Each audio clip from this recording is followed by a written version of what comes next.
podcast, man. I really enjoyed. I really enjoyed the last time we sat down, man. That was cool. I was outside. I'm inside this time. It's a little cold. Hey, in this dark. I thought about doing the same. I went outside and I was like, maybe I'll sit in the car, and I was like, nah, not today. Not today. Right. So cool, man. So, I'm gonna let you run how you run, man. You a great curator, as I mentioned before, man. And I'm just really excited to see what we talking about today, and and give back in whatever way we can, Oh man, I already know the jewels is already gonna flow. I already know, because all week on my mind has been passion and purpose, because I'm going into a new field, and I'm studying anatomy and physiology. So anatomy and physiology, of course, is form and function. And life goes, well, not life, but the rules of the game are duality. So it's this, that, form, function, what it is, how it works. So with that, with the purpose, the passion and the purpose, it's like so many you see, and for yourself. I've seen for myself having so many passions, but not actually knowing where the purpose is, how to find your purpose, what is your purpose, and what things you're actually passionate about. Because most of those passions, as we can say, usually get weeded out in fifth grade, sixth grade, seventh grade, and it's like, hey, we want you to hone in on certain things. So with passion, how do you describe passion?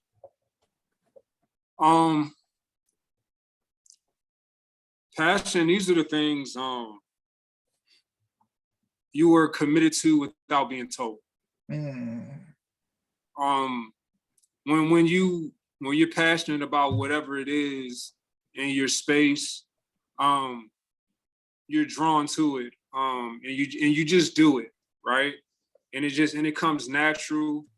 Your mind is keen to it without working hard for it. It just knows to click onto that space. I did. If you go, you'd have to go back a little bit while. A couple years ago, I used to have conversations with myself, and I record them. Yeah. And I was talking a little bit about just how tough it is being an artist. And the reason that it's tough being an artist is when you talk about when you're driven by something, it's painful, right? Oof. It's painful not in the way just of when you do something you love and then you try to be normal, it cuts you. I'm an artist, right? I perform stand-up and performance as pretty much a kid. I feel like a kid. I was 20, and I've just always been an artistic life and always feeling, and those are things that I do. It wasn't attached to money. It wasn't attached to the world.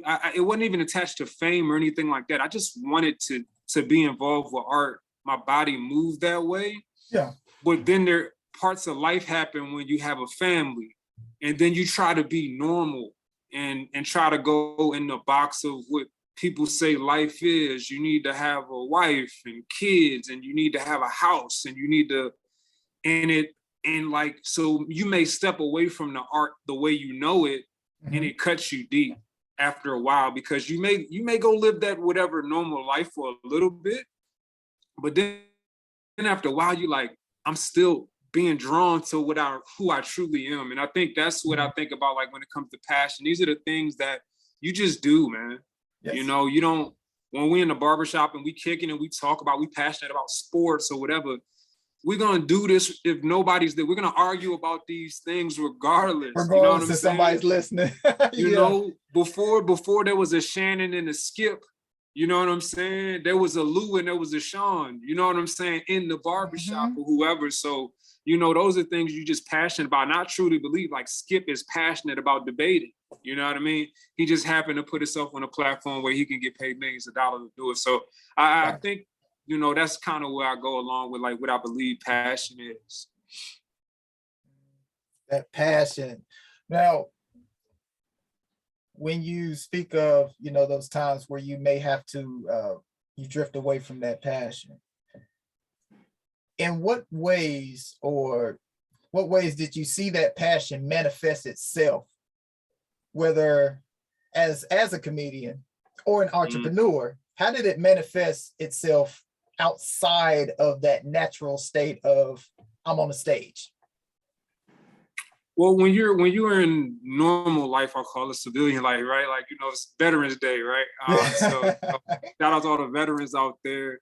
Anybody that's ever served, we appreciate you. But they call us civilians, right? Mhm. You know what I'm saying? It almost feels derogatory, right? Sometimes we say civilian, you're like, hey man, you call me no civilian, man. I'm better than that.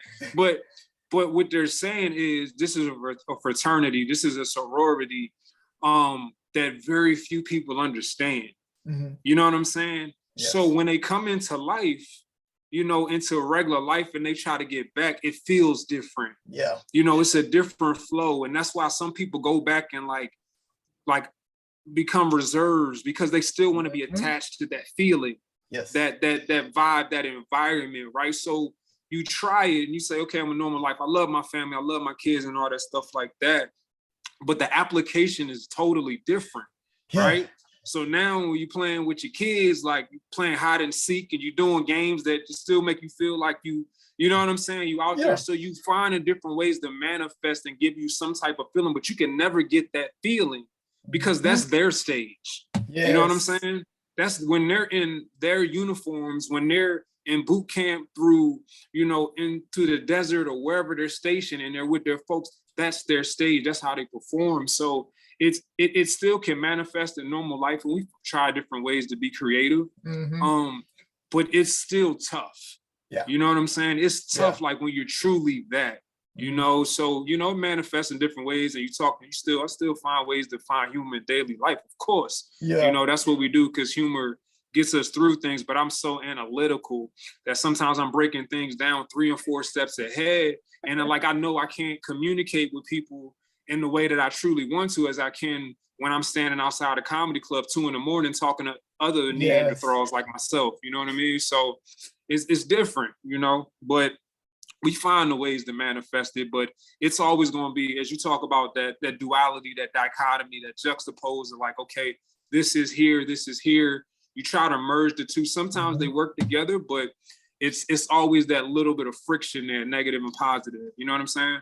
Oh, that friction. When I look at that friction, I look at it, I have that feeling of when you were 13, 10, and you heard stay out of grown folks' business. Right. Like grown folks' business, that's a friction.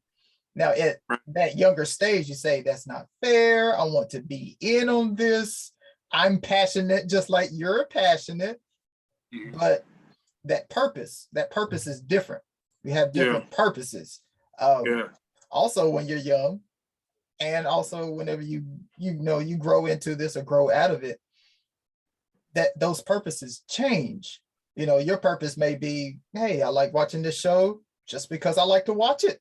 I like playing this video game because I get to shoot and I get to do this, I do that. But you always realize there's more things to it. That purpose isn't something that just stays there. That purpose shifts many times. So with that purpose shifting, has your passion, when did you feel, all right, I need some more passions, or let me evaluate this passion that I'm doing now? How often do you evaluate that? Because there are some times you don't want to touch something. You want to keep it going, keep it flowing. But when are sometimes you're like, you know what? Let's switch it up, or let me add something to it, or let me go back and check this out. Yeah, I mean, I guess that what you're saying, that makes sense, because when you talk about manifestation and how it kind of your passion grows legs and it finds ways to reach out into other things. I mean, obviously right now, the main thing has been my brand and Draper Norway, and really bringing that forward and manifesting that.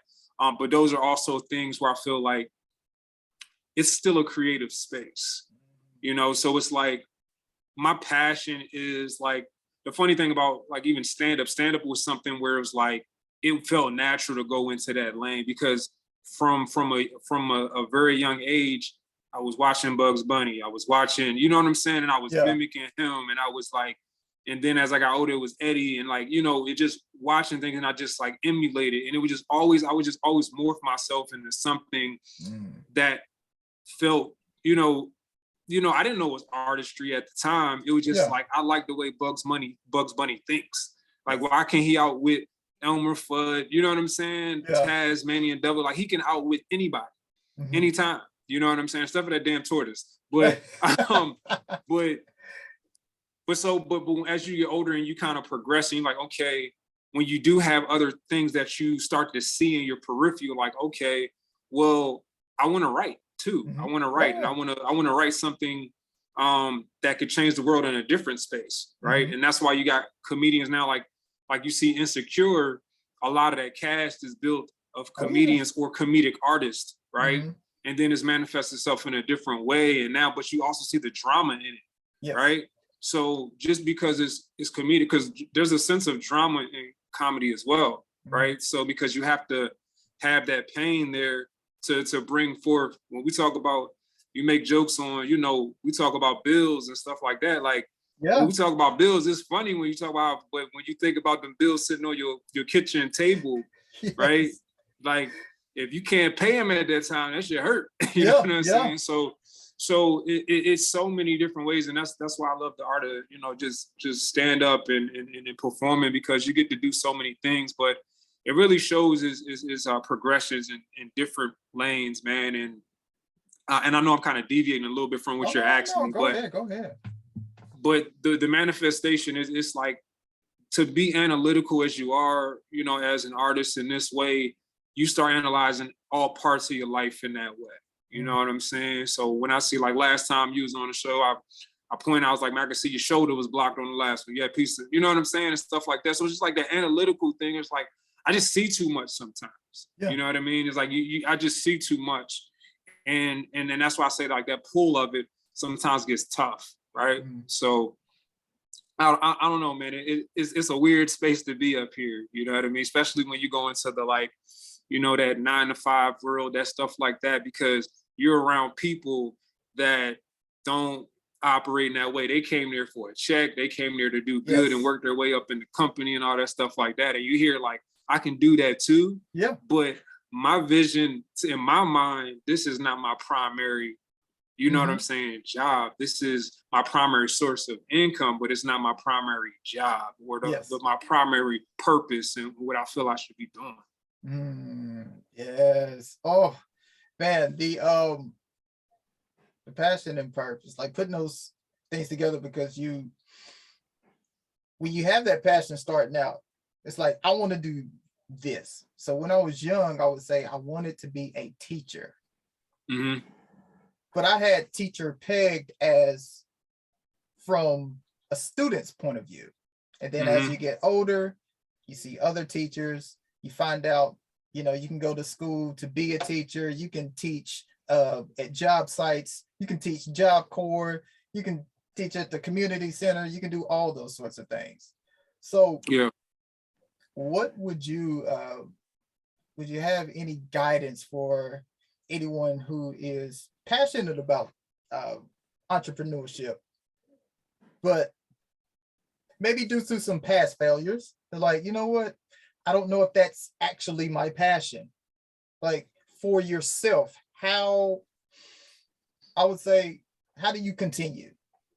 How do you get past those roadblocks? How do you get past those unknown knowns, unknown unknowns? You talking about just far as, you know, moving into entrepreneurship? Yeah, moving into entrepreneurship. Yeah, well, I guess, and that's dope that you want to be a teacher. I think that's, you know what I'm saying? I think that's dope too. I mean, I'm a nerd, so you know what I'm saying? I'm always pulling everything like that. But I think I guess my word today is going to be commitment, man. You know, the thing about it is, because I haven't had much guidance, so to speak, throughout my life has kind of been one of those places where I don't ever think I really had a mentor. I've always kind of wanted that, but because of how I've grown up and I've moved around a lot since I was young, I've been moving around since I was born, right? Different spaces, adaptability has become something that, you know, that I've thrived on and really just accept in that way. That's why it's so easy for me to move from space to space and go from, you know, east to west or wherever I end up at, because that adaptability, right? But the plan doesn't change as far as who I want to be and committed to that task. And like, even beyond what I'm doing right now with Draper Norway, it's like, you know, you start with an idea, right? And you have this idea that you want to grow into something special and all that stuff like that. But like you said, there's going to be roadblocks. There's going to be things you don't know about. You're going to start a business, but you got to know about taxes, and you got to know about, you know, you need to know how to scale a business, right? If somebody wants something, how fast can I get it to them? You know what I mean? So what's your OTD, your order to delivery? I don't want to make promises to people that I can't fulfill, you know, and these are things that you come in play because you got, you know, your production may not be in-house, right? So if your production is somewhere else in the country, you got to work with a production team, and you got to work with, you know, you still want to promote and you want to market, but if your production team can't keep up with your marketing and what people want, then how can you really scale your business in the way that you need to, right? So there's always going to be roadblocks, but the thing is about being committed, right? So if I do have a situation like that, which I have, is what we do is like, how do we find ways to get to our customer and let them know we're still in the process of making you a consumer of what we are, our brand is, and what we stand for. So maybe you got to give out some free product, right? Some other, you know, gratuitous things to really let them know that we're still invested in here. We did hit a roadblock here. We're working on that position, but until then, let's at least touch base and let's make sure that we still connecting with our people, right? So you got to be committed in every aspect of the word, you know what I mean? And whatever you're doing, it doesn't matter. This podcast, you got to be committed. If you're going to do this at 7 o'clock, then we got to be starting at 7 o'clock. We should be, you know what I'm saying? All these things like that. Everything is about that commitment. That's how things grow and really, really thrive, because people want to continue seeing you doing something that says that you believe in your product, your service, your goods, whatever you're offering. They need to know that you're committed to it before they commit to it, right? So for anybody to show up, they ain't showing up until you show up for you. You know what I mean? So I just feel like commitment is just the biggest thing. And then also, oh man, I don't got it in front of me. But Warren Buffett, right, is, you know, he's a genius. He's a genius. And he was talking about, you know, I was watching something earlier where he was talking about, you know, their action about the market and how he really dives into the market and the volatility of this, that, and the third when the market is up and down. And basically he was saying I don't worry about the stability of the market. I worry about the stability of me, because I don't respond to what the market is doing. I have to stay consistent to what I do, right? So if this is who I want to be, I'm not going to go through these high swings. I'm going to stay even killed, and I'm going to be stable, have stability of my mind, right? And that's commitment, because it's hard to do. If you see something swinging and you're like, oh, I can make some quick money there, you know, then you'll try it. You know what I mean? But somebody that's stable is going to understand that over time, I'll make more money in the long run. I'll have better outcomes in the long run if I stay committed to the same mindset in the process, in and out, you know what I'm saying, day in and day out. I think that's, you know, that's why I say commitment is always important in any facet of life. That commitment is so pure. That commitment is so pure. When did you, let's say, you know what? Scratch that. I want to go in a different direction. Do you have any morning routines, evening routines, daily routines that can that get you back into that space of focusing on what you have to do for that day? Yeah, and that's difficult. You know, it's difficult to have routines, but you try to find, you know, ways to get back to your center, right? And for me, in the last 6-7 months, it's been meditation. And we talked a little bit about that last time, but that's something I've really worked hard in and try to focus on, making sure that I find ways to get back to center every day, you know, and not let myself go too far out. We all have good days, bad days, and everything like that. But we got to find ways to get back to that center before that day is out. You know what I mean? I like to max out every day. I like to get whatever I can out of myself. Sometimes that's not going to be a lot. It may be less than usual, right? But meditation really helps me. It pulls me back in. And also having control of my thoughts, you know, because throughout the day, man, you just go through, you just realize how emotional a day can be. It can right? be. If you gotta get up in the morning, like, damn, it's 6 already, I gotta go to work. You know what I mean? Like, I gotta get to the office or wherever I gotta get to the computer, whatever, you know, you're dealing with. I gotta get the kids up, you know.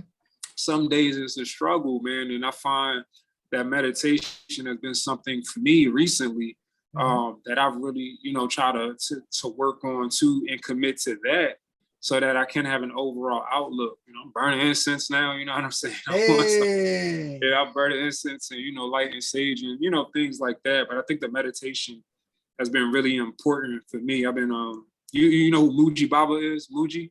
He's online. I do not. Muji's, yeah, he's a guru, Caribbean, but he lives. How do you spell that, sir?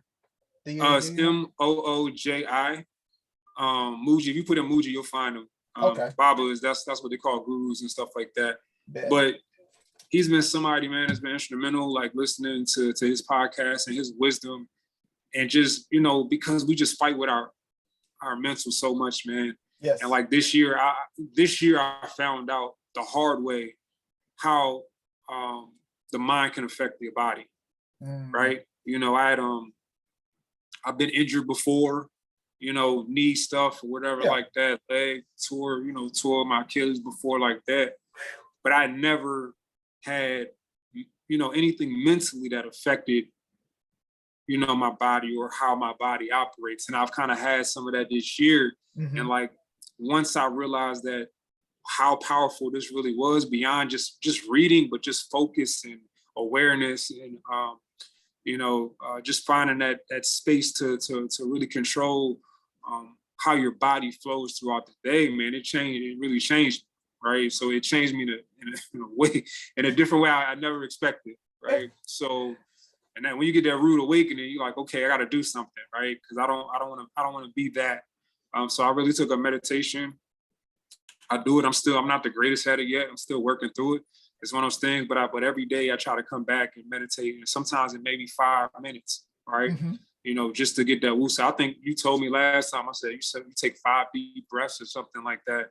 You know, sometimes just to, you know, kind of center yourself. So I think, you know, routine wise, just being grateful to get up for sure. But, you know, finding that space in any day to get some meditation in, man, to really refocus. So I don't get past. And one thing I'll say, one more thing is, like, a lot of times what happened is we go through the ebbs and flows of life when things are bad and everything like that. The world's crashing in. You know what I'm saying? You're like, oh man, you know, my leg hurt, this, that, and the third, right? And we do everything we can to get right again, right? We do everything we can to get healthy, feel good. You know what I mean? I'm back on the block. I'm about to go get these hoes, whatever you think, you know what I'm saying? Whatever your vice is, right? But when we get back to that positive space, right, we lose everything that we learned, you know? So that's what's important now. And it's like, as you get back into that positive space, don't forget what you learned. You know what I'm saying? When it didn't feel so positive, you know, I think that's really important. That right there, what you said, that not forgetting, like, I feel there's the programs that we've been under, the programs that we downloaded. It is that sort of catch and release, you know, whether you grew up in religion or everybody went to a school. So that's religion as well. So don't, you know, you can't really run too far away from that. There is you know, you go to school for 8 hours and then you forget about it. You know, you go to church on Sunday, you do that, it's great. And then you leave. And then it's like, then it's back to Monday. And then it's back to Tuesday. Where there are so many things that we go into, we put our passion in, we outsource the passion so much. and it gets taken from us, taken, that we don't want to review it after we're done. We don't want to look back at it. Like Right. when you ask somebody, how was your day? They're like, man, I don't want to talk about that. Or how was work? Right. How many people want to actually talk about work? You don't want to Yeah. talk about work because of all the things that have gone on. So over and over, it's like if things are going a certain way that we do not like, we'll leave it there. We don't want to touch it again. We don't want to talk to those people anymore. We don't want to engage in those findings anymore because that did something to us. It takes some self-reflection to say, you know what? It's okay. It's all right. I'm gonna figure out why. Like that meditation. I want to know why this is happening to me because someone else, nobody else is doing this to me, and I'm figuring out this is myself. So if I'm the one doing this, I got to figure out why. But you have to want to ask those questions. You got to want to get those answers. What I was not to dig too deep in it, but what was that feeling like when you got to that point of, I can do something about this? Because there are many times we say, oh man, I don't know what to do. Woo, woo, woo. What was that moment of, or moments or time period of, I can do something about this, and what I'm doing is working? Yeah. Well, whenever you have a good day, you think you're back in control. Right? Hey, that gets you. Right? Yeah. So I've had those moments, and I'm like, oh yeah, I'm good now. I got this. Oh, and then I'm chopped back down. So it's really tough to say. Recently, I've been in much better space in certain areas in my life and everything like that. But it's a I think one, like I said, man, it's just not forgetting. Once you get into that journey, you realize that it's something that's present, right? It's there, and it can happen, and it never truly goes. Just like I just talk about addiction. Yeah. Right. So with addiction is like a lot of people will say they may be 20 years removed from having a drink, but they're still considered an alcoholic, right? Because it's still present.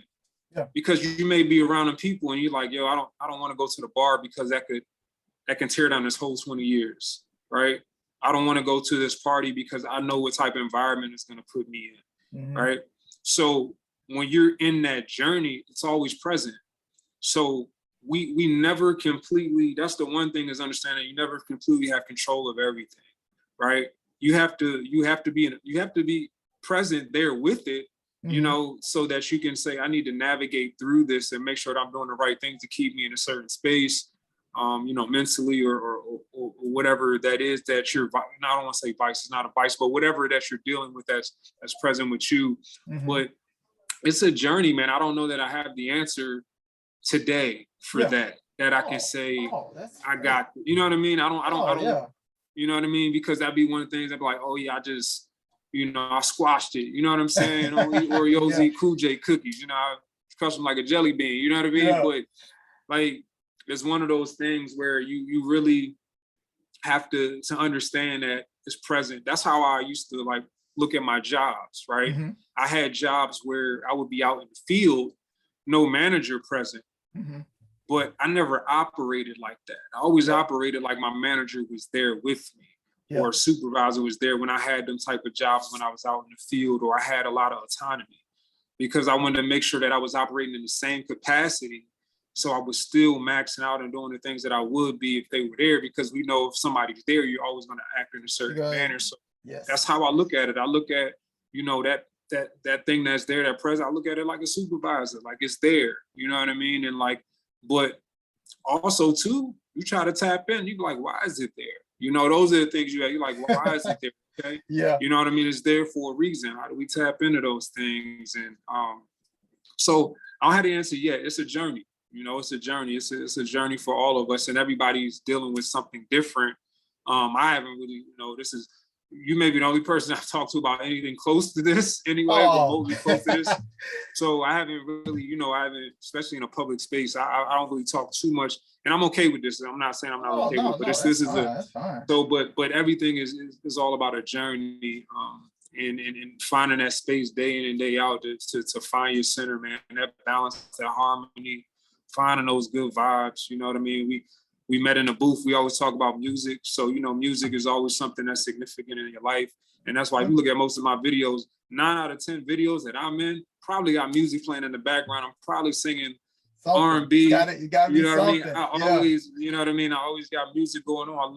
I'm the king of lady R&B because I love women singing and all that. But and then a lot of times I put music in my backdrop for everything because it's just so much in music that just tells us, who we can be, what we have been, where we've been, where we're going, stuff like that, and then just identifying those things, man. But it's a journey, man.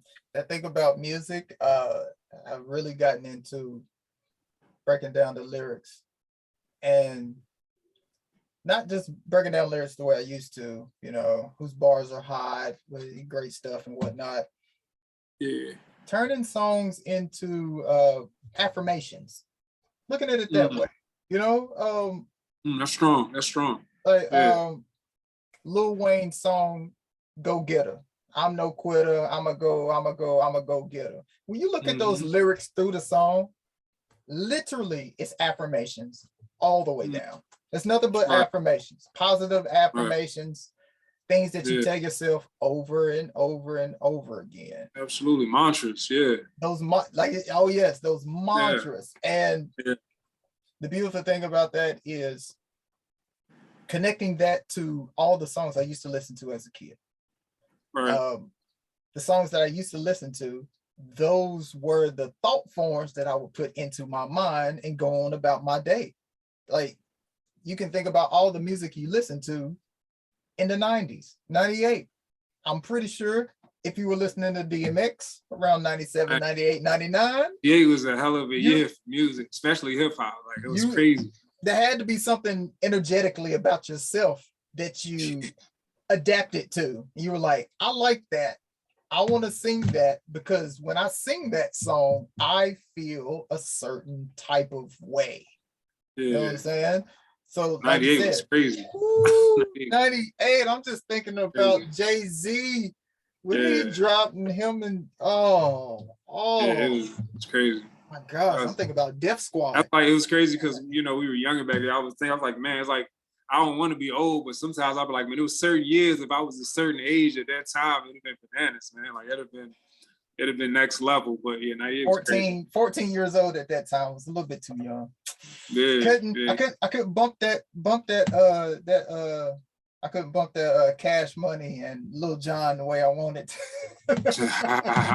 Well, you weren't probably driving with it, you know what I mean? But I wasn't, you might not have been driving with it, but you was playing it somewhere, you know what I mean? So we was gonna get to it. Jay was That's the crazy thing about it, because Jay is one of those people that we all look up to. The world looks up to Jay, and now Jay's moving in. Jay's turning the mic, Jordan. You feel me? Like, he's that guy now where it's like, you got kids now that look up to Jay that wasn't there when Jay was Jay. Like when he was Jigga. And like, you know what I mean? Numerous shots with the fofo, you know what I mean? Like, they're gonna be like, what? The Black album? You know what I mean? I don't understand. Like, none of that. Like, those, when he was just going hard, you know what I'm saying? Is that your chick? You know what I mean? Going over your shit, taking over your, you know what I mean? I'm gonna feed up on your, you know what I mean? Like, it's just, so like, it's like he's turning into that, and just like, those, and those are the dudes, man. You know what I mean? Like, you look back, you're like, man, 98 to now, like, what, you got the 444 album and how that is. Now, as a whole, if we go into music, it's gonna be a different, we talking something totally different, because that's talking about passions. Passion and purpose. Yeah. Passion and purpose. How many artists have we seen out there with the passion? But I didn't understand purpose at that time. You know what I'm saying? Yeah. Knowing about purpose. Purpose is different. Is different for me. Because purpose is like direction. What are you going to do Yeah. with it? You know what I'm saying? It's like, okay, you can dribble a basketball, but what can you do now? You know, Yeah. it's like, okay, you went to college for 4 years. You played basketball. You thought you were going to go to the NBA. You didn't. Did you lose your passion? No, you didn't. Now it's just time for Right. you to manifest it in another way. Like Right. that's how that's how the 13 guy on the bench can be a coach. You know, the video coordinator can be the Right. coach. That Right. you know, do you feel like you identified your purpose though? Do you already feel that way? You feel like you've identified that? I feel I have identified enough purposes to be able to say I'm able to take a risk on a couple.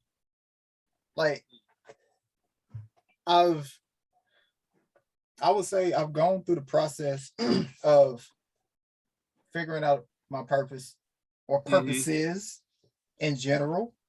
And now that I have more awareness of who I am and what I'm connected to and the things that flow through me, I feel I have a better grasp at taking the risk and trust and faith with it. I'll say that.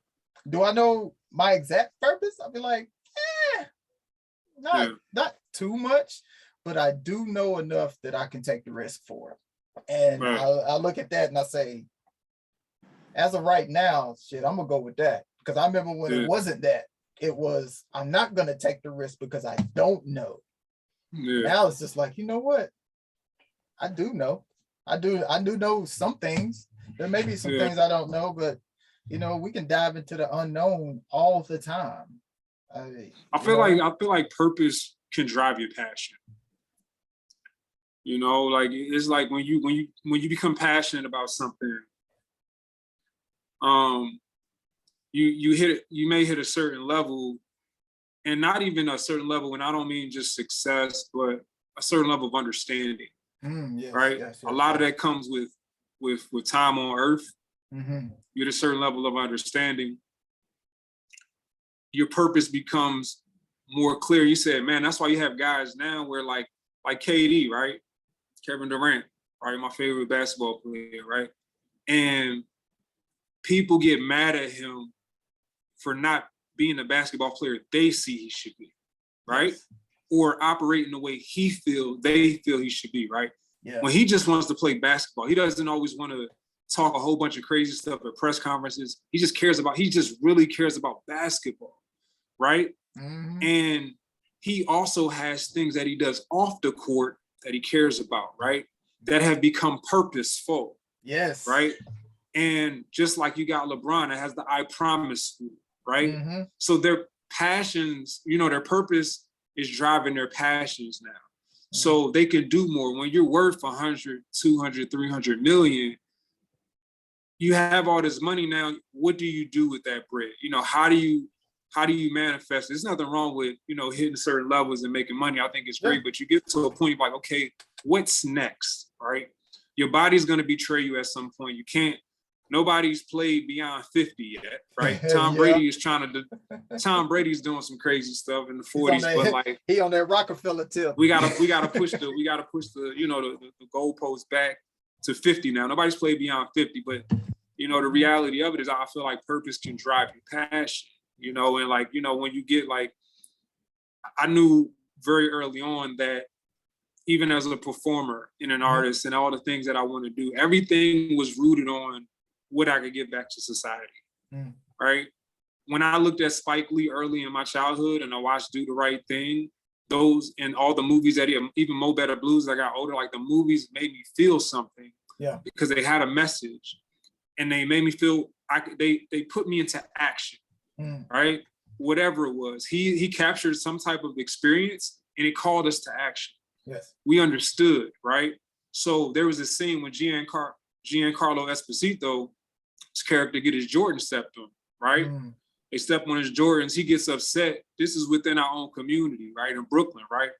But at the end of the movie, all the Black people end up trashing Sal's Pizzeria Yes. You know what I'm saying? After Radio Raheem got killed in that chokehold, Eric Garner, right? Yeah. And all that stuff like that. But that's full circle. It's like it starts one way, but then you realize like when it comes together, we still in this together, right? We still have to do this together. And like it's a call to action. I think that's where I always saw myself was like, how do I get to a place where the only reason I cared about the fame was like I needed to get to a space where I could be a mouthpiece. Right? Because I felt like I had the information, or I felt like I was seeking information to give, the resources to give, right? So how do I turn whatever that I'm doing into something that could manifest it into something greater? You feel me? So I want to be funny. I want to knock people out, you know, at shows, and I want to sell out and all that stuff like that. But yeah, when you listen to Dave Chappelle now, his last special wasn't that funny. You know what I mean? It was more George Carlin. It was insightful. It stung. It stung. You know what I'm saying? Because he was just spitting so many truths. And the older Dave Chappelle, he's don't get it twisted. He's funny. He's always gonna be funny. But the more specials he puts out, the less they're predicated on natural humor. You know what I'm saying? His punchlines hit different. You know what I mean? So I that's kind of what, you know, passion, driving a purpose, and then like really taking it up a notch. It's that deeper level of understanding. Like now I got something here, I got to share this, or I'm being selfish. You know, it's like that's, to me, knowledge is generational wealth too. You got to pass down knowledge too.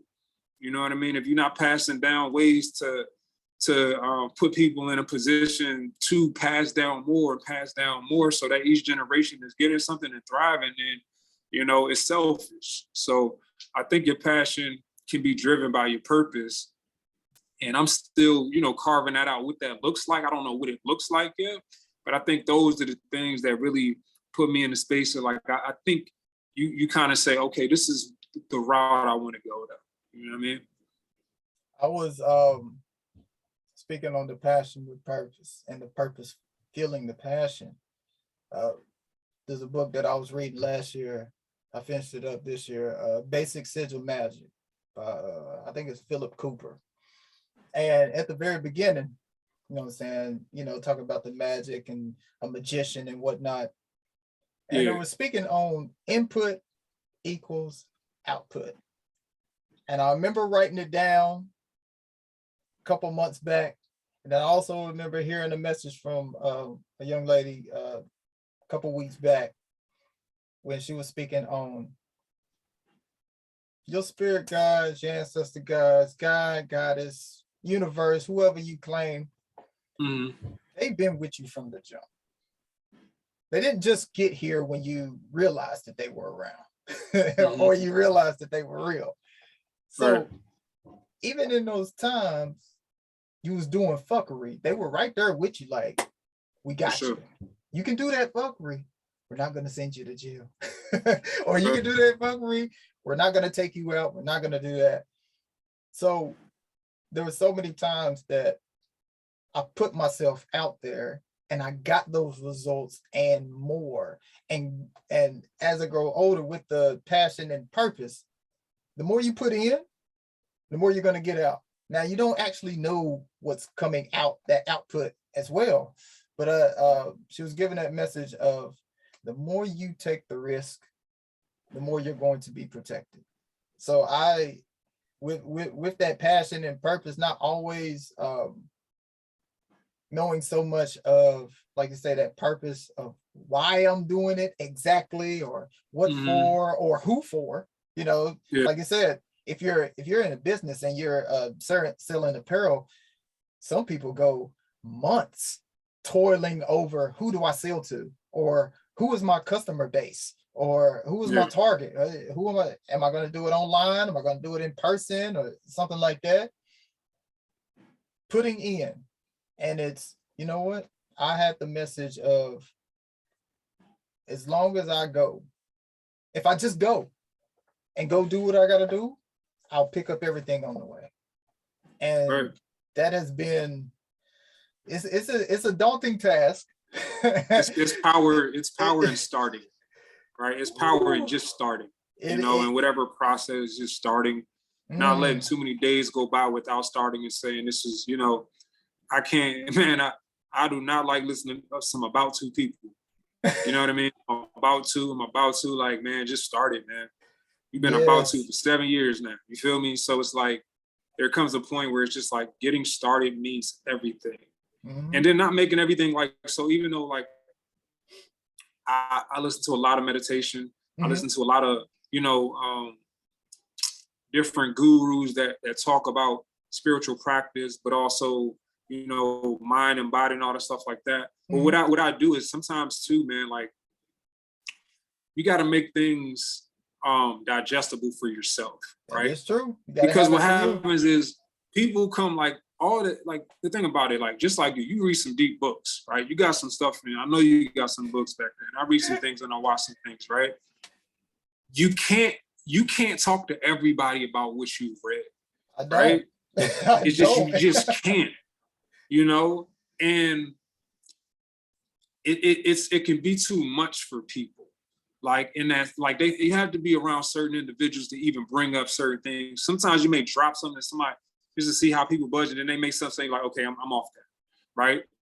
And just getting that, it's important to understand how to manage information as well, right? Mhm. That's important to just anybody managing information is really important, and also too toning it down for yourself and say, okay, let's stop making all this stuff so mythical to the point where it's just so far out of reach, and I gotta, it's an arrow and I gotta shoot out the sky and catch it and put it in my wine and sip from this cup. Like, okay, like what are the principles that you're really hearing? You feel Hey, me? practical, Like, practical.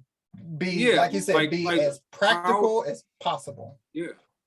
Because here's the thing, like you listen to it, even sometimes you can take in so much information, it's just like overload. You're like, okay, hold on, let me slow down this process. And let me Mhm. actually, like you said, you dissecting Wheezy albums right now Mhm. for those mantras and hearing what he has to say. And like really, that's what you gotta do sometimes, just slow things down and just take those pieces. Because we in a society now where everything is so fast and Yes. nobody wants to really break anything down. You get a clip and then people go off on Twitter or Facebook and say this person is just like with the Travis Scott situation, right? Like you think he went into that concert went to lose lives, like, you know what I mean? Like it's like the thought process. Like you think he went on stage and say, okay, I wanna literally kill up here. You know what I'm saying? Like I want to kill. Like no, I don't. People really go too far with just a thought process. Oh, it's his fault, and it's like if you got 50,000 people Mhm. in open space, there's a lot that can happen. And I don't care how much security you think you got. 50,000 people. You see what they did when we was rioting and Oh how it was yeah. tough for them to manage that. They had to call the guard. Like it's a lot to deal with, right? And but even beyond even the situation, it's like soon as people see one thing, they're like, oh, he this, that, and third. But nobody looked at the clip when he said, hey, somebody over there may be passed out, right? Let's Yeah, I check say on that. them. There was a clip that showed. So it's like people just want one side of it and all that stuff like that. But you got to slow down and like really, okay, what actually happened here? Read the article, Yeah. right? You know what I'm saying? Like get the full information and then slow it down and break it down. But the problem is, there's too many clicks out here. You can click on this, you can click on that. You can be over here. You can be in 70 different spaces at one time, and it's just overload, man. It's Nobody's moving from a place of really trying to digest information, but they yeah. want to speak on everything. Like, you want to speak on stuff you don't even know, bro. You can't tell me about these bagels that I just got from Dunkin' Donuts, man. You feel me? Like, that they you know, that what I've noticed, especially about myself.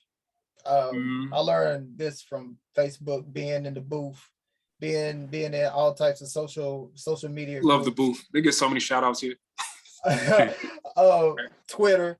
I learned through my own algorithms that I have set for myself.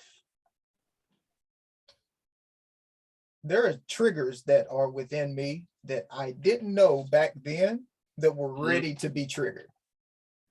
It's not so much of a, oh my gosh, how did that get there? Now it's like when I read something and I feel a certain type of way, I'm like, you know what? There's something about me that they tried to get up out of me. Let me take a look at this. Let's dismiss this, or let's get some understanding on this, and we can handle this right now. Like Travis Scott situations. Who else? Red Table Talk Lady, Jada Pinkett Smith, same thing. Oh gosh, when's the last time they had a hip hop black couple? When's the last time they had that? Well, you know, they usually have a rap or hip hop black couple in the news. They have their rise and then they have their fall. You know what I'm saying? Well, like, it is, but I think it's just like they just younger now. Like you got like, I don't like, I see them like the Little Durks of the world and his girl and all that, and like Moneybagg Yo. I can't remember these chicks now. But it's like those social, it's like those social triggers that they put in to say, we know you're going to ride with this. We know you're not going to center yourself before this. You didn't clear you didn't clear the low vibrational energy before you clicked on Twitter. No, you didn't. Right.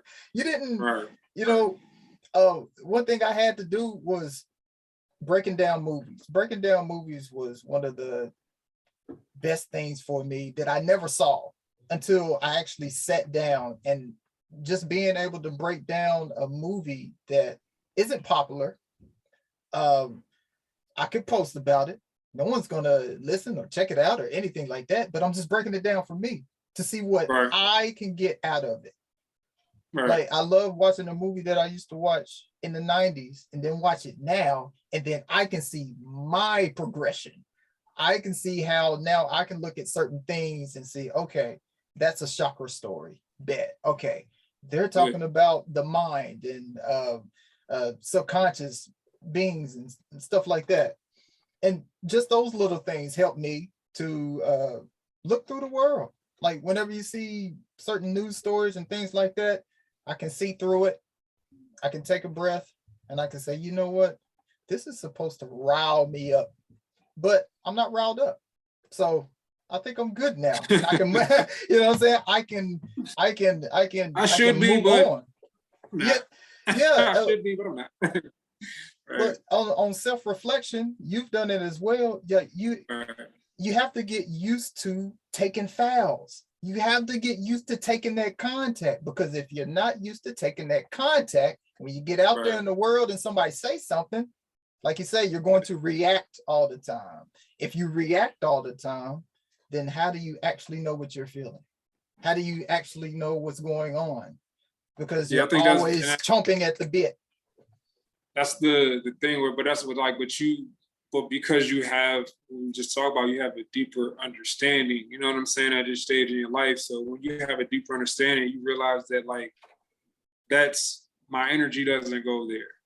You know what I'm saying? Like now that's not where my energy goes. You feel me? Like I'm not, that's a waste of time for me. You know what I mean? I'm not, you know, going back to Jay, that's why I love Jay so much, is because like he doesn't put his energy in places where like everybody be going at him, throwing rocks, you know, at throne, so to speak, right? And he just doesn't respond. And I love that. I love that to death. And it's like everybody wants him to respond, but he loses if he responds, even if he wins. Because that means he had to step off his throne to come mess with the peasants. Exactly. You know what I mean? Like, bro, you a jouster. You know, you're a jouster trying to compete with the king. Like, it's like, you know, I love Jay's models, and like, you know, if it wasn't for these cameras, they wouldn't see me at all. Like, you know, like I'm out, like we've done what we're doing. You know what I mean? Like putting money, phone to your ear, that ain't money over here. Like, it's like, he's telling you like we moving in a different space, operating at a different vibration. That you can't touch this. Like MC Hammer, right? Hey. But, you know what I'm saying? But that's what it is, man. So for yourself, like you said, like, you know, it's like you got to take the contact, but it doesn't, you're okay with that contact. You know what I'm saying? Because you know that happens in the game. You can't go to the basket and expect not to get touched. You know what I mean? So you're working at a higher vibration in this phase in your life, and you know what I mean? It's, but the world doesn't operate. You know what I'm saying? Because if everybody did, we'd all be having these conversations, right? And we'd be able to work through it. But that's why it's important for you to have this podcast. That's why it's important for you to give me opportunity to talk, you to talk to other individuals and artists and people in different lanes, so that we can share a different perspective and reach those higher vibrations, and hopefully that vibration radiates down so that other people can say, okay, I see how they moving over there. If they're not talking the traditional, jargon of what we talking about down here, it doesn't mean we don't know about it. It doesn't mean we don't come from that. But it's like, that's not what move us like that no more. You feel me? So if you breaking down movies and you breaking down bars, that means you wanna know where they coming from. That's breaking down Lil Wayne is the same thing as somebody looking at Picasso. Yes, right. It's the same thing. You see Picasso, you got his faces, the way the faces are, like that's what breaking down bars. Like when you listen to a Millie, you like, like it was a big hit, but when we break it down, like that's freaking, like he's insane to be able to rap in that capacity and do those things like that and still give you Lollipop. You know what I'm saying? And still give you all these, you know what I mean? Like, like it's different, man. When you work on Lil Wayne is working on a different vibration. You know what I'm saying? Did you watch The Harder They Fall? I know you said you've been breaking down movies. Did you watch The Harder They Fall? I was supposed to watch that last night. I messed around and watched Undercover Brother, and I got hooked. I started watching Undercover Brother, and I was just that's like, my joke. Dave Chappelle had to sleep on a pissy mattress. I was just like, yo, Undercover Brother. It's been so long. That's one of those movies I watched. And I was Dave Chappelle's in that, Eddie Griffin is one of my favorite comedians of all time. So I love Eddie. Eddie got some roles.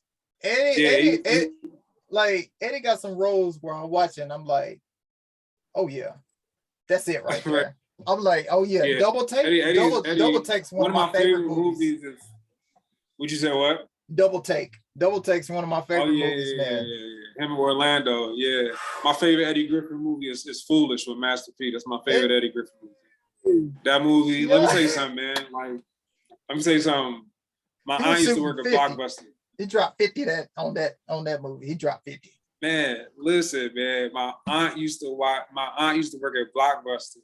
Yeah. And back in the day, God rest her soul. And she worked at Blockbuster back when I was young, high school, all those years. Every time she would come to the crib, because when I was in high school, I lived with my uncle. She had 5 movies free every week. Man, I probably every week when it came to my turn to get something, it was always Foolish. Yeah, it was like always, because I just love. I can recite that movie whenever it comes. I know every part of that. I love that movie, man. That's my job. I'm a big Eddie Griffin fan. Back to this Harder They Fall. Like you don't even have to. When you watch it, you don't even have to spoil it because I'm like I usually when you watch it, let me know. I'm watching it tonight. I have to watch it tonight. It's been a week and I keep holding out. I'm gonna lose the steam on watching it. Like at Dave Chappelle, I just watched it last Saturday. Oh really? Yeah, I just watched it. I enjoyed it. I enjoyed it thoroughly. I laughed all the way through. All the way through. Yeah, he went in. I do enjoy the I know a lot of people don't enjoy commentary, but I'm getting to the age where I enjoy commentary. Like I enjoy commentary because I also like watching people just move energy, move a room, just being able, just crowd control. I absolutely love it. I'm just like, here is someone who's coming to the stage. In people's minds, they have him figured out. They have him figured out. They have him put into this corner. They're either going to love him, hate him, try to cancel him, do all of this. And he's still going to come up here, drop 50 on you, and make you think, and make you come back too. Whether you don't like it or not, you're going to come back and you're also going to feel the fire. Like you're gonna type it up, you're gonna write it up, you're gonna talk it out, you're gonna write exposés on it and everything, and just being able to speak your truth. That's what I love. Just being able to speak your truth, whatever it is, speaking your truth and just being like, nah, we good. This is Mozart. You know what I'm saying? This is Mozart, man.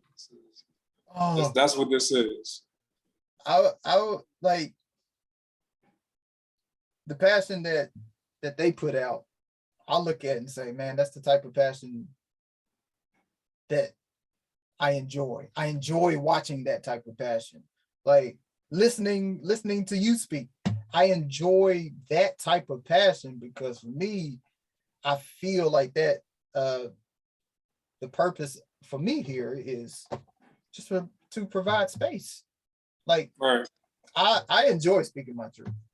And I also know there are many situations in which I speak truthish because you know you have to mold it in a certain way to speak that. And I also know for others, you don't necessarily get to speak your truth as much as you think that you do. And I don't know when the realization came in for yourself, but I know from as for me, having that realization of wait a minute, I'm not as free as I thought. But once I get rid of this bullshit, I actually am. I actually was.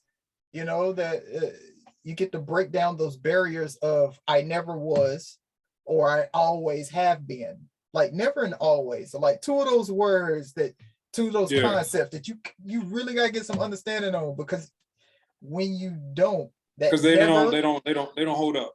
They don't hold up any. They don't hold up any. What's a never or an always that you know you used to have that you were like, we gotta get some balance on this. We gotta get some balance on this. Sheesh. My bad, you know. That's a heavy question because like, you know, you think you break down and like, you know, it's man, it might be some sexual things in there. I'm gonna leave those on the next podcast. But the thing in the bedroom, I knew that then she did it, and it's cool. You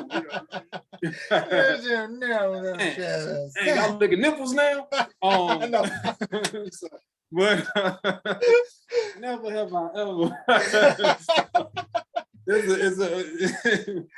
That's a good one, man. I'm trying to think of never, man. I probably that's a good one, man. I wasn't it's been a while since I've been stumped, but that's a good question, man. And never and always, man. I think oh, I got one real quick. I used to say I never got picked first playing basketball. Okay. And I'll explain it real quick. That was something I noticed about myself. Yeah. From grade school, middle school, high school, even as an adult, I was just like, I never got picked first. And that was something that in my mind, I took with me from being a kid, being picked last. I was short, I was skinny, you know, right. all those great attributes and whatnot. But I didn't know I carried that with me all the way until I was late 20s, early 30s. Like, I remember saying, yeah, man, I'll never get picked first. And I was just like, wait a minute, why do I care so much about that? And then just having to go through those parts. So that's what I'm saying with the always or never. Yeah, I think, well, one thing I used to say, because like, man, I would say like I never got help. You know what I'm saying? I used to think like that. Okay. I used to think like that. Well, I still think like that from time. Like, man, I never get help. Like, but I have a certain level of accountability for myself where it's like, I just always been like, man, it just kind of is what it is. You know what I mean? And whatever like that. So, but this is also not true, right? I have got help along the way sometime, right? But you say I never get help because you're thinking about it in the grand scheme of things, right? Yeah. So you're like, it's been a lot of times, but I don't get here without help, right? I don't get here without my mother and all the great women, you know, that's in my family and all these other people that have, you know, given me something along the way, the jewels, you know what I'm saying? So there's always going to be help. So there's no such, you can't say I've never had help. Everybody's had, you know what I mean? Yeah. You know, so I get that in that aspect or whatever like that. So probably that. And I always got to do this, like, you know, but it's just taking accountability for your life. Like, where do you fall? You know what I mean? And where do you fall into your life in that space? And like, when it comes to this particular instance, what is your involvement in it? You know what I mean? What did you do in this space while you were there, right? Yes. To help yourself. You know what I mean? So yeah, like I get that in that regard. That was a good one. That's a really good one. That's a good one. That's a good question. I bring that, not cut you off, I bring that up because that was in like a lot of the self-help books, a lot of the magician books, a lot of the occult and spiritual books as well. Just asking that question. What's something that you put an always with? What's something you put a never with? Oh, right. or they always do that. They always act like that. Yeah, it's shifting blame. So you know what I'm saying? Yeah, It's shifting. Yes. It's shifting blame and always, you know, it's that's what it is. It's always this and that and the third at the end of the day. But it's like, okay, like man, if you really look at it, be like, okay, no, I have, you know, to a certain extent. Maybe it's not where I like, but have I, you know, even with help, sometimes like I had a problem with asking for it. Oh yeah, me too. How could I be upset if I didn't get help if I was scared to ask for it? You know what I mean? Because you can't just assume that people are, because sometimes in our head, we're like, man, you just want somebody to do because like for me, I'm like, man, I just do things, right? If I see something and I like, if we hanging out and we together, like maybe I'm, you know, we hang out every day, we go to school and all these things like that. And I know you taking care of your brother at home like that. I may buy your lunch that day, right? I thought, okay, I just did that, right? Yeah. But you can't do that expecting that that's how everybody operates. Everybody operates, you know? You need to be okay with doing something just because you wanted to do it. And they needed that at the time, and that's okay, right? Being able to do something and being okay with what you just did and not bringing it up every 5 minutes. Oh, this is what I did for you. I bought you that bag of cheese curls back in 98 when we was listening to Jay album. You know what I'm saying? Like, you know, so yeah, it's we all have that. We all have that where we feel like, you know, it's something about, man, where humans like being right.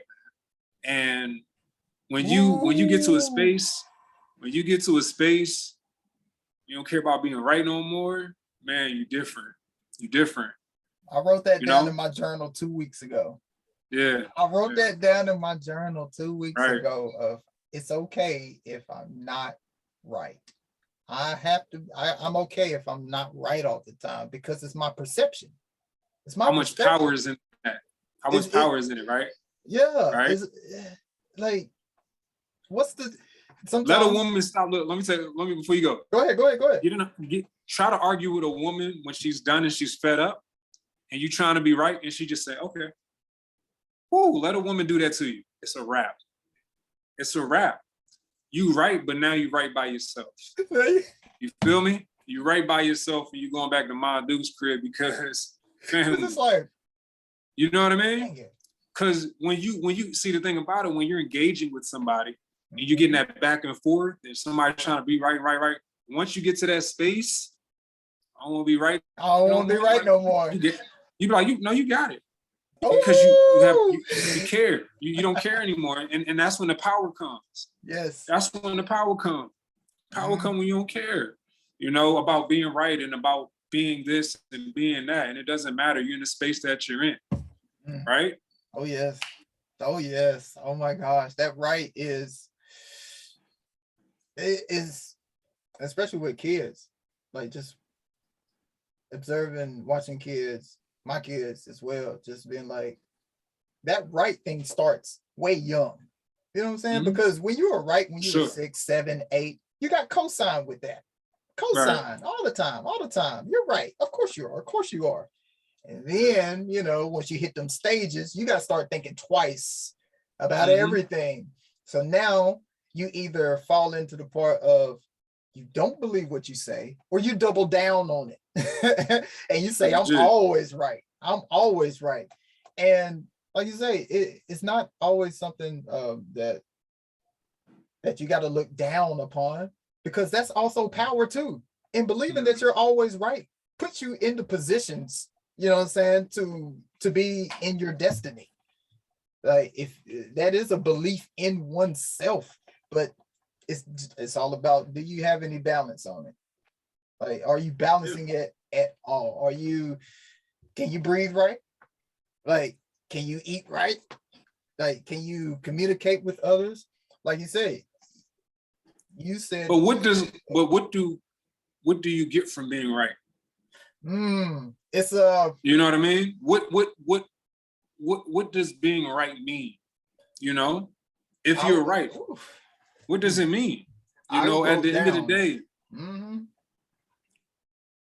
okay, you got the juice. Okay, you said something right, and it has no bearing on the next step. Because you're probably gonna have to change that right. Yeah, you're gonna be taking a left soon, right? Yeah, you're gonna have to. Right, you're gonna have to make a left at some point. Ain't nobody always making a right. You always right. You know you got to make a left soon. What's the point? What's the point? So it like just being right all the time, like cool, like I told you so, all that, like it okay, all right, now what? Sometimes I've looked at it like, okay, you got it, like now what? You know what I mean? So now there's you know, it's one thing, you know, when we're having fun and all that, but people, I try to stay away from people that just always want to be right all the time. Yeah, they're so driven by, oh, I did this. Okay, all right. Congrats. That's what about what is the next step? And that's what I said, is that higher vibration. You know what I mean? Like when you just don't care about those things, it doesn't matter, man. Like it does not matter. What does it do for you? Like, what does that being right do for you? I remember writing it out. I had to write a lot about that one. Because when I wrote that down of my addictiveness to being right, that stemmed from like elementary school, middle school, getting good grades. So being right meant, I attached being right meaning something way back when. I got money, which means I could buy the games I wanted, I could buy the shoes I wanted, I can get the clothes I wanted, I could have my parties, I could do whatever as long as I was right. But if I was wrong, you know, if you're wrong, I grew up in a house, so you know what I'm saying, my parents whooping ass. So if you was wrong, you got whooped. If you was wrong, you know what I'm saying, you got the punishment, you got this taken away. So my idea of right came from a point of competition as well. I can't be wrong. If I'm wrong, this might go bad for me. So I was locked in I gotta be right. I have to be right. And if I'm not right, then things are going totally wrong. But once I let that go, here's the thing about it. I let that go. One thing though about being right? Being right and the correct move might not be the same thing. You ain't even lying about that. Go ahead and say that one more time. My goodness. Being right and the correct move may not be the same. Right? Okay. You stated the right answer here, but did you handle this correctly? Right? Did you handle this space correctly? Yes. Like there's this, I mean, it's just certain things like people, how many times have you said like you're not wrong, but maybe you know what I'm saying? But it doesn't mean that that's what you should have done at that point, right? Because there's still a consequence to everything that you do. You're married, correct? Right? Yes, indeed. Yes, indeed. So what is the point? Like you tell your wife off and then like she does something, whatever like that. Yeah, but if you're right to the point where you make her feel bad, what's the point? Is that the correct move? No. At that point. No, right? It's not even close. It's not the correct move because now she doesn't feel good. You know, and now that's going to affect you and however it affects you in the way she operates after when she's not feeling good. So it's like being right is cool to, you know, to people that want to be, but I don't work on that vibration. And I'm not, you know, I don't walk out here every day like, oh man, I want to do things in the correct manner to the best as I can, but being right, trying to prove a point. And I have to tell myself that too, like, yo, like you don't have to prove anything, like you have to continue along the path and go back to commitment we talked about earlier. It's like stay committed to what you are and who you want to be, and you'll elevate yourself in that way. Right. But that shit, trying to be right is the same thing as the stock market. You know what I mean? Like that's just volatile. Like, you know, things in life move around. We can't explain why things happen the way they happen or what they do, and we don't have as much control as we want. So it's more trying to do things in the correct manner, more than just being right. You know, you want to be right. Ask a married man how many times he was really right. Right. So you know that. And like you said, that same example, If I'm telling her off about something just because I'm right, we've been in the same situation where she's told me something and I've just been like, you know what? I'm gonna chill. I'm just gonna listen. Right. And I listen, like with like our conversations now, I can look at them just like I do with a movie and breaking it down and seeing, okay, if whenever I work customer service at a hotel, if I'm working there and you come in checking in at 4 o'clock and you're yelling at me about this, that, and the third, in my mind, I've gone through the process and I already know, oh, it's Monday, which means you probably took a flight at 8 o'clock this morning, or you drove all the way in, or you flew in last night, you went to work, you worked all day, and now you're here. I'm only going to see you for approximately 35 to 57 seconds. So in my mind, I'm good. I was good, matter of fact, before you came here, and I already have my purpose. I already know why I'm here. I'm not here to persuade you to be nice to me. I'm not here to persuade you to like me. I got a job. I'm going to do it. I'm going to get you in. I'm going to smile, make sure you're good, and you're going to be on your way. That's it. Legit. But if I do more, if wow, if I'm Dennis Rodman, but I'm out here trying to make sure we get all the threes. No, take your ass down there, rebound, play defense, because that's what you're good at. That's your role. Play your role. Exactly. Like, you know, the wild thing, like you brought up basketball earlier, the wild thing about basketball to me is the 12th man on the bench was a high school All-American. Like, that's the one thing people do not realize. That dude in the preseason who's balling his ass out in the fourth quarter of the game, knowing he about to get cut, that don't matter. He balling out because he know what he here for. He used to average 40 points in high school just 3 years ago. You know what I'm saying? So that passion that you have doesn't always get seen. And I know that can hit a lot of people differently, but you also have to watch those same guys.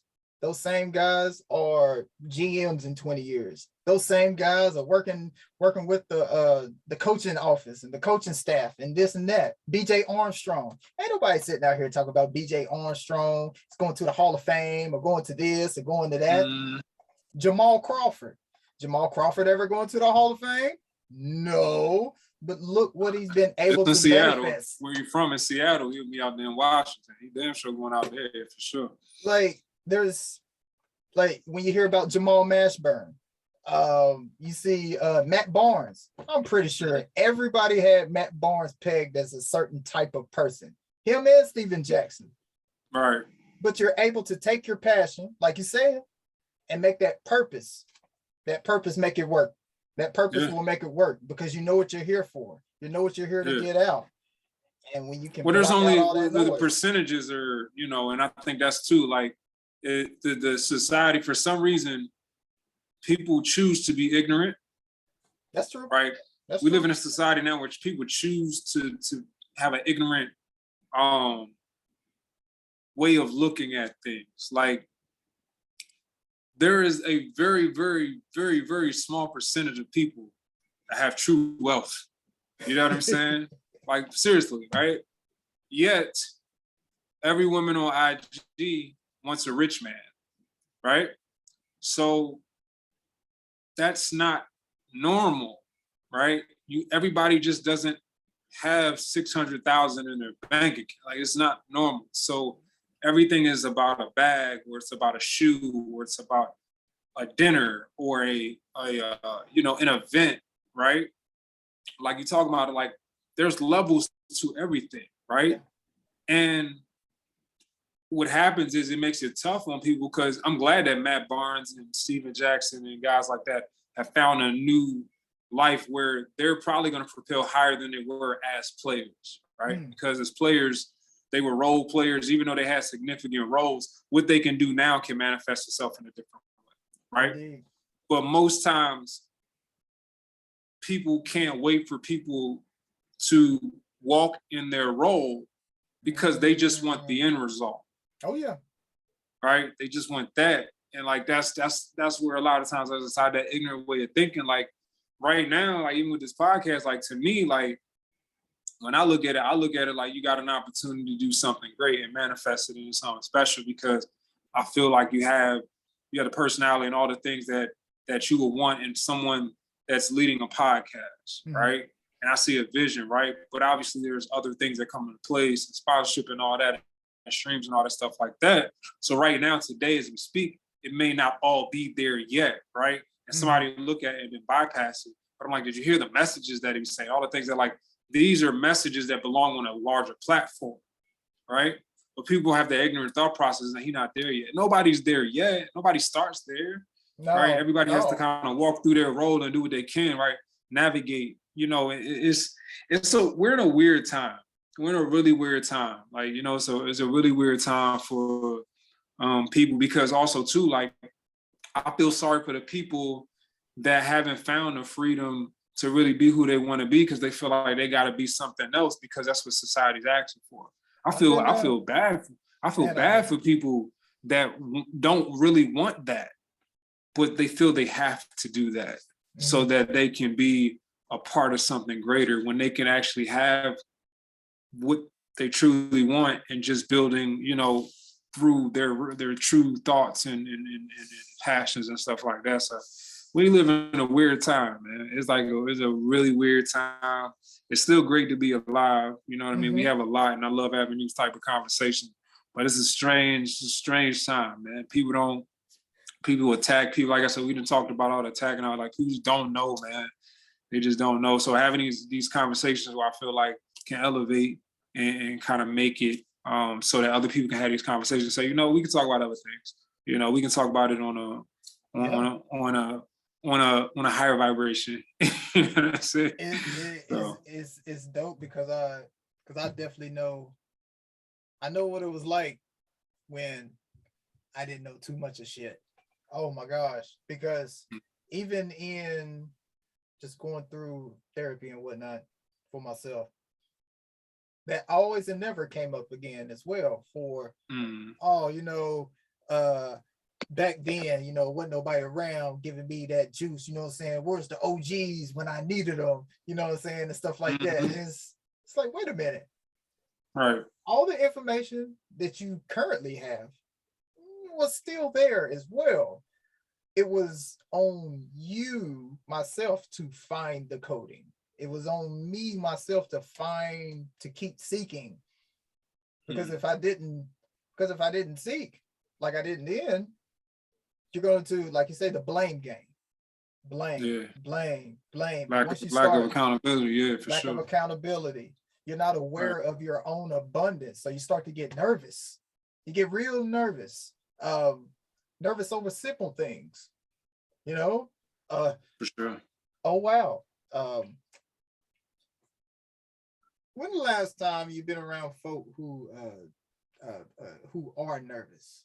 Like just nervous, even if it's yourself. Have you gone through? You said who are what? Can you say it one more time? Do you have experiences of being nervous over things or turning moles into mountains?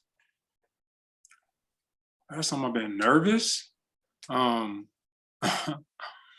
I I get anxious, so there's that. You know what I'm saying? Sometimes uncontrollably, but I guess nerves come into play. I've always kind of had a weird relationship with my nerves, right? I've suppressed them a lot. Weirdly, I've suppressed them a lot. To essentially being who I say that I don't want to be is like trying to be right? What I mean by that is like I want to be able to say I don't get nervous, right? Like right. So like I've always wanted to say that, right? When the truth of the matter is the nerves are there, right? Yeah. And they come out in the most inopportune times and stuff like that. Yeah. But what I want to tell people is that I don't get nervous, right?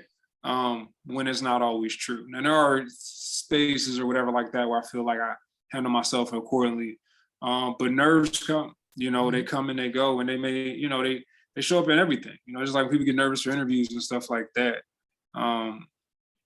Performing wise, usually up until my name call, I have something, that floats through or whatever like that before. Once my name gets called, that's when everything just like comes in. I turn into something different. But nerves are there, man. I can't, that's another one I couldn't pinpoint like when the last time I could just say I just like truly been nervous. But it's one of those things because I've always tried to suppress it.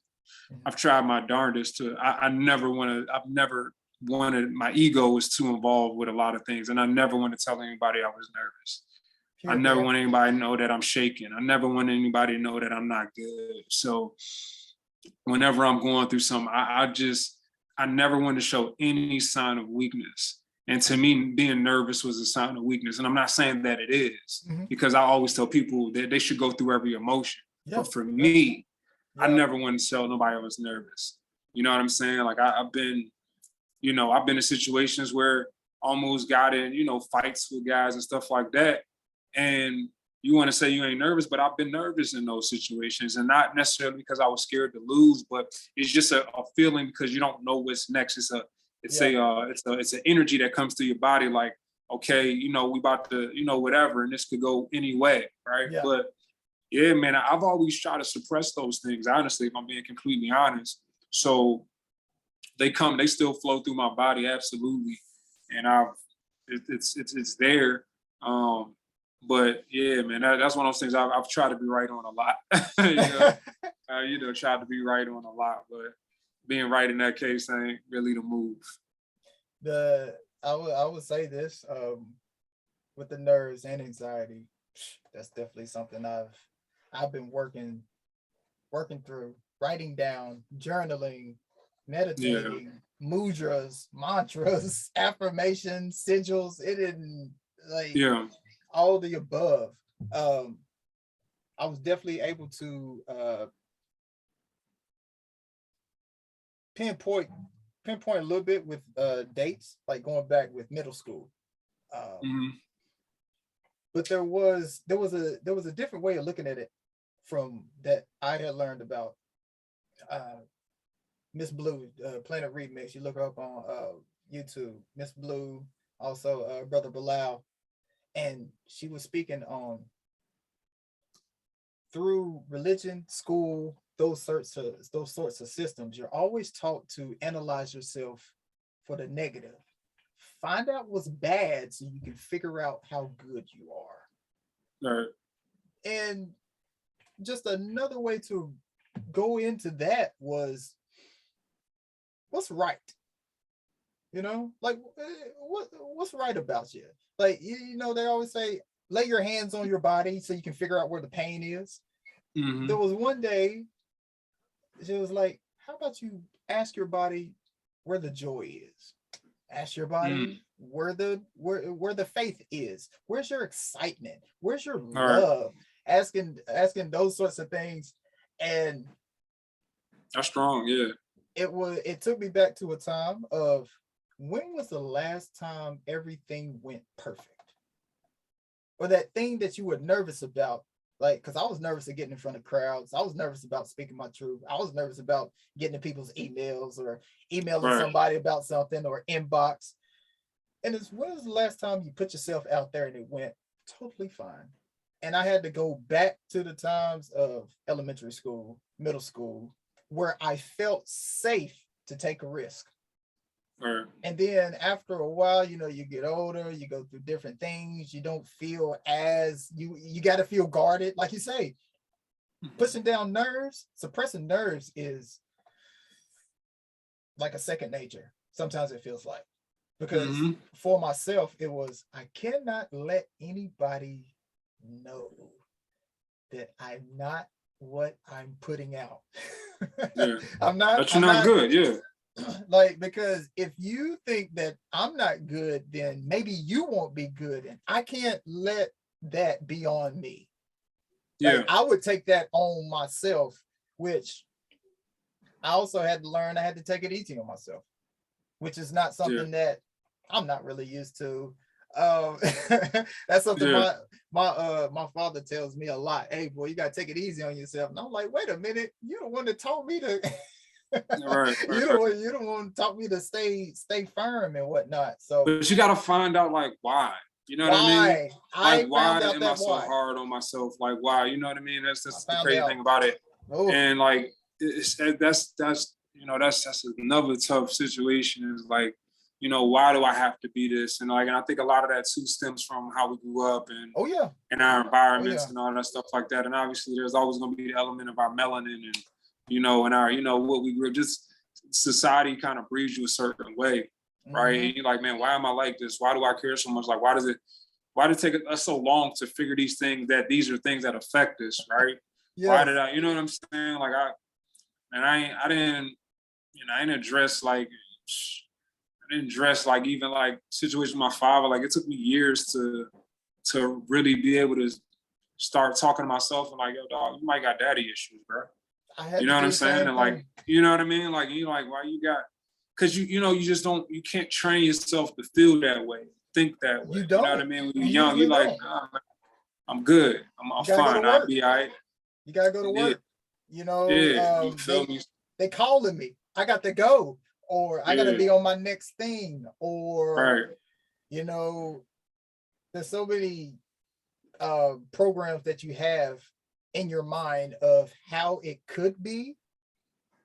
But when you put that input and you just like you say, you let go of that care and let go of, you know, you're forgiving yourself, you're forgiving others, you're letting that go. And then when you really see it, it's like, oh man, folks just really want to talk. Or if they don't, you can let it go and say, you know what? That's them. I came here and I did what I needed to do, and now I can move on. Is it always rainbows and sprinkles and whatnot? No, it's not. And that's okay. And I think like you watch a lot of movies, you break down movies. What movie have you ever watched where the protagonist or even the antagonist has not went through different emotions, right? Everybody has a vulnerability. Like it doesn't matter. Superman has kryptonite, right? Like it doesn't matter. Like every single person on this planet has a vulnerability, whether we choose to speak to it or not. Yes. Right. And but we choose in our lane to disregard that and try to be tough. But sometimes it's tough because you're like, where do I go with that energy? Yeah. You know, where do I go with that energy? Like, okay, I like, you know how hard it is to say I'm having a bad day to somebody? Like, you know what I'm saying? Or whatever like that, to wake up and like, when you have days when you just like, you know, once you talk about anxiety and stuff like that, and you have these days you're like, this is not a good day for me. And you're like, okay, what do I do? So you may stay away from people, or you may do because you don't know how to really talk about that feeling. You know what I mean? And stuff like that. Anxiety, depression, all that stuff like that. It's tough, man. But like I said, Boomerang, Eddie Murphy, like he was the man in that movie, right? He was the man until he really got shot down, and then he understood that it was more to life than just having this abundance of women being. He always was well put together, haircut, mustache, perfect. You know what I'm saying? He got Leela Roshan, like he got everybody like in that movie. Robin Givens, Holly, like he got all these things coming to play, but he ended up getting broken down at the end, and then it broke him down to true manhood. Is when you figure out you got vulnerability, which is the hardest thing to do in manhood. That's the crazy thing. The hardest thing to do in manhood is the most manly thing you can do is show vulnerability. Boomerang is one of those movies because I remember watching it a couple months ago. Not you, Marcus. the one thing that had really hit me that I did not recognize before was the mommy issues with Eartha Kitt. He had intimacy issues, balance issues, and Robin Givens picked up on the fact that he was vulnerable and wasn't able to shield it. Yeah. Like, you have to realize that same energy that I know for myself, that same energy that I try to hold back, it will manifest itself to challenge me, because it's like, nah, you got to get over this eventually. And the crazy thing about it is he had to fuck with Robin Givens. He had to. There was no other choice. He couldn't do it any other way. Because if he didn't fuck with Robin Givens, that same energy is coming back. That same energy is coming back. It's like, no, it's not that you're a womanizer or you like to have sex a lot. That may be into it too. But what it is, you don't know how to say no. You also got some confidence issues about yourself that you need co-signing on. So she picked that out so quick. And I was just like, validation. Needed that. Yeah. Validation. Yes. Yeah, sure. Hey, when people figure out you before you figure out you, it's not a time to get mad. You're gonna have to sit back and be like, oh, okay. And now you can go back and say, dang, that's what they were trying to say. That's why I met them. That's why I met them. That's why they don't fuck with me no more. That's why they don't talk to me no more. Oh, okay. I'm starting to understand there were some things about myself that I was going to cover up with something. And sometimes you got to get used and hope. But most times, you know, you're going to have to go through that energy. You're going to have to go through it. So heartbreak is a mother. Heartbreak is a mother. Gosh. Niem, am I keeping it too long? Because I actually got to skate. I was just about to say, look, I got to do some things. But man, I really love having a conversation with you. This is a beautiful situation. I got to figure out how to get it set up on my laptop next time on my MacBook. But I got to, I wanted to make sure that I was here for you on this because I felt like the last conversation was great. I feel like this one was even better. Really tapping in.